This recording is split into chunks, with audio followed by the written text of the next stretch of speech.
নবম শ্রেণীতে পড়ো, তোমাদের তো অর্ধবার্ষিক পরীক্ষা 2026 অনুষ্ঠিত হচ্ছে। তো তোমাদের কৃষিকা পরীক্ষা প্রশ্ন এবং ফাইনাল সাজেশন নিয়ে হাজির হয়ে গেলাম। তোমাদের যাদের কৃষিকা পরীক্ষা, তোমাদের জন্য এই ভিডিওটা খুবই জরুরি। তো দেখো কোন কোন অধ্যায়গুলো থেকে পড়তে হবে। তোমাদের প্রথম অধ্যায় রয়েছে কৃষি প্রযুক্তি। এখান থেকে তোমরা কোন কোন বিষয়টা পড়বে? পরিচ্ছেদ 1 যেটা রয়েছে ফসল নির্বাচন, এইটা অবশ্যই ভালো করে পড়বে, বিশেষ করে সৃজনশীল এবং সংক্ষিপ্ত প্রশ্নের জন্য।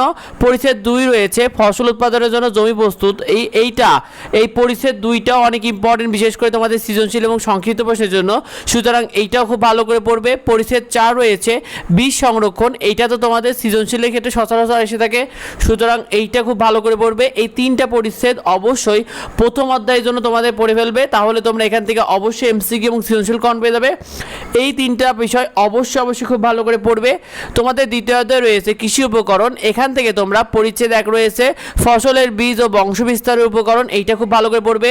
পরিচ্ছেদ 2 রয়েছে মাছের পুকুর, এইটা অনেক ইম্পর্টেন্ট, বিশেষ করে সচরাচর দেখা যায় যে এটা অনেক সময় সৃজনশীলে সব থেকে বেশি আসে এবং এমসিকিউর জন্য এইটা অনেক ইম্পর্টেন্ট, সুতরাং অবশ্যই এইটা বেশি করে পড়বে। সেই সাথে পরিচ্ছেদ 6 রয়েছে গৃহপালিত পাখির আবাসন।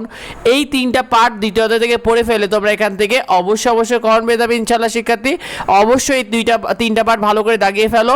তোমাদের তৃতীয় অধ্যায় রয়েছে কৃষি ও জলবায়ু। এখান থেকে তোমরা পরিচ্ছেদ 1 বিরূপ আবহাওয়া এবং ফসলের জাত সম্পর্কে যেটা রয়েছে প্রথম পরিচ্ছেদ, এটা অবশ্যই ভালো করে পড়বে, কারণ সচরাচর এখান থেকে প্রশ্ন আসে। পরিচ্ছেদ 4 রয়েছে মৎস্য ক্ষেত্রের ওপর জলবায়ুর প্রভাব, এইটা একটু ভালো করে পড়বে, বিশেষ করে এটা তোমাদের সৃজনশীল এবং সংক্ষিপ্ত প্রশ্নের জন্য লাগবে।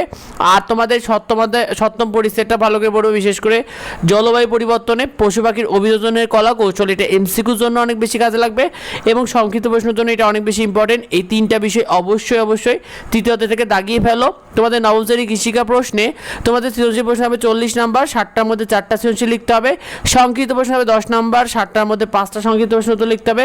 সময় থাকবে 2 ঘন্টা 30 মিনিট। আর তোমাদের এমসিকিউতে 25 নাম্বার থাকবে। তোমাদের প্রতিটি পরীক্ষা নিয়মিত ফ্রি শিট এবং সাজেশনগুলো আমাদের এইডবং ইউটিউব চ্যানেল এবং ফেসবুক পেজে পেয়ে যাবে, সেগুলো পেতে অবশ্যই যুক্ত হয়ে যাও। আর তোমাদের কার কি সাজেশন দরকার অবশ্যই কমেন্টে আমাদেরকে জানিয়ে দাও। দেখাই পরবর্তী ভিডিওতে। ধন্যবাদ সবাইকে।